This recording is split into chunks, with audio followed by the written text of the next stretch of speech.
একসময় দেশের শেয়ার বাজারের সবচেয়ে আলোচিত কোম্পানিগুলোর একটি ছিল বেক্সিমকো। কিন্তু আর্থিক প্রতিবেদন প্রকাশে বিলম্ব, শেয়ারের ধারাবাহিক দরপতন এবং বিনিয়োগকারীদের আস্থার সংকটে কোম্পানিটির শেয়ার এক পর্যায়ে বড় ধরনের চাপের মুখে পড়ে। তবে সাম্প্রতিক সময়ে আন্তর্জাতিক ও দেশীয় দুই বাজার থেকেই বেক্সিমকোর জন্য ইতিবাচক বার্তা আসতে শুরু করেছে।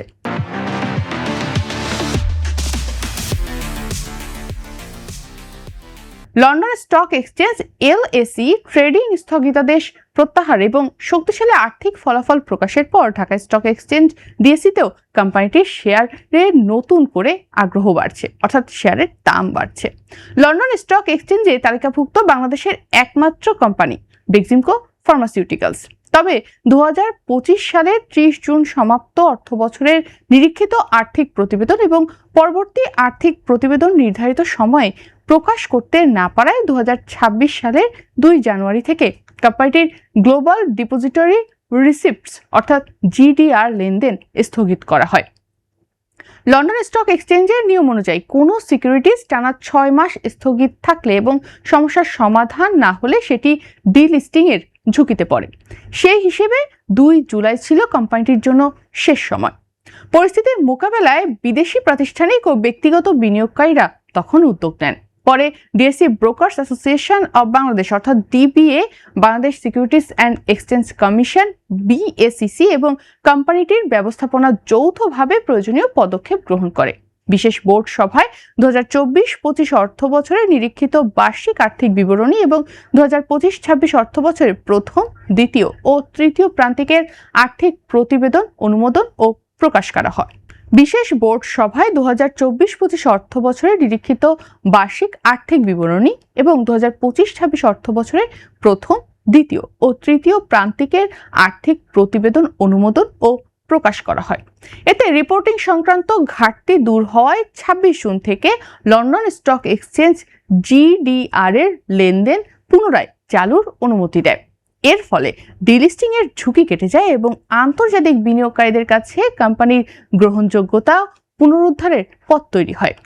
বর্তমানে লন্ডন স্টক এক্সচেঞ্জের AMI মার্কেটে বেক্সিমকো ফার্মাসিউটিক্যালসের GDR এর দাম 45 পেন্স।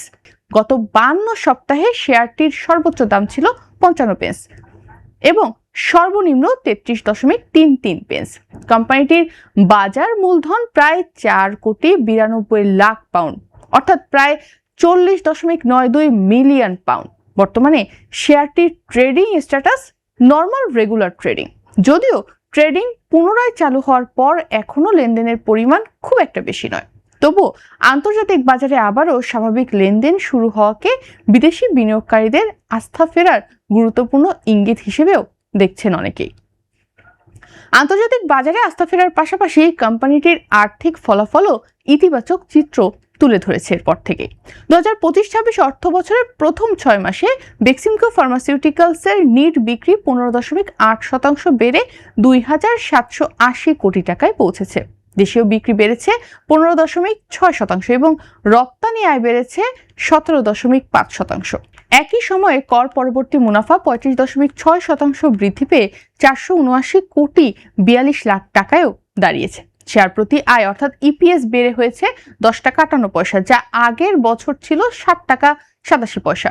দ্বিতীয় প্রান্তিকেও বিক্রি প্রায় 14% এবং কর পরবর্তী মুনাফা প্রায় 30% বৃদ্ধি পেয়েছে। কোম্পানির মোট সম্পদ বেড়ে দাঁড়িয়েছে প্রায় 7,907 কোটি টাকা এবং নগদ অর্থের পরিমাণও উল্লেখযোগ্যভাবে বৃদ্ধি পেয়েছে। একসময় 110 টাকা 10 পয়সা পর্যন্ত ওঠা শেয়ারটি নেমে আসে 28 টাকার ঘরে। 6 জুলাই DSE-তে শেয়ারটির সর্বশেষ দাম ছিল 28 টাকা 50 পয়সা, যা আগের দিনের তুলনায় 3.72% কম। 52 সপ্তাহে শেয়ারটির সর্বোচ্চ দাম ছিল 110 টাকা 10 পয়সা এবং সর্বনিম্ন 25 টাকা 60 পয়সা।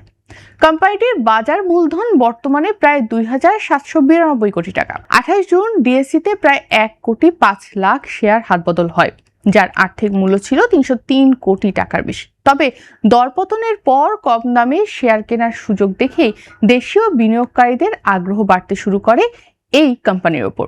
সপ্তাহের প্রথম কার্যদিবস অর্থাৎ 5 তারিখ রোববার বেক্সিমকো DSE-তে লেনদেন ও মূল্যবৃদ্ধির শীর্ষে উঠে আসে।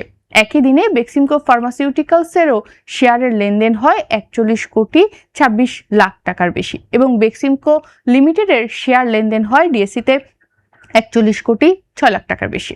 বেক্সিমকোকে ঘিরে এই বাড়তি আগ্রহের প্রভাবে ঢাকা স্টক এক্সচেঞ্জের মোট লেনদেনেও আবারও 1,300 কোটি টাকা অতিক্রম করে রোববার। দুই বাজারের মধ্যে বিনিয়োগকারীদের বিনিয়োগের ধরনেও এখন রয়েছে স্পষ্ট পার্থক্য। লন্ডন স্টক এক্সচেঞ্জে মূলত বিদেশি প্রাতিষ্ঠানিক ও দীর্ঘমেয়াদী বিনিয়োগকারীরা কোম্পানির আর্থিক সক্ষমতা, মুনাফা, কর্পোরেট সুশাসন, আন্তর্জাতিক মান এবং রপ্তানি সম্ভাবনার ভিত্তিতে বিনিয়োগ করেন। তাই সেখানে বকেয়া আর্থিক প্রতিবেদন প্রকাশ, ট্রেডিং পুনরায় চালু এবং মুনাফা বৃদ্ধির মতো মৌলভিত্তিক বিষয়গুলোই বিনিয়োগকারীদের আস্থা ফিরিয়ে আনতে ভূমিকা রেখেছে। অন্যদিকে ঢাকা স্টক এক্সচেঞ্জে ব্যক্তি বিনিয়োগকারীর অংশগ্রহণ বেশি হওয়ায় শেয়ারের মূল্য সংশোধন, বাজারের মনোভাব এবং স্বল্পমেয়াদী লাভের প্রত্যাশাও বড় ভূমিকা রাখে। 110 টাকা থেকে 28 টাকায় নেমে আসার পর অনেক বিনিয়োগকারী এটাকে তুলনামূলক কম দামে কেনার সুযোগ হিসেবে দেখেছেন। ফলে দেশে শেয়ারটার লেনদেন এবং চাহিদা দ্রুত বেড়েছে।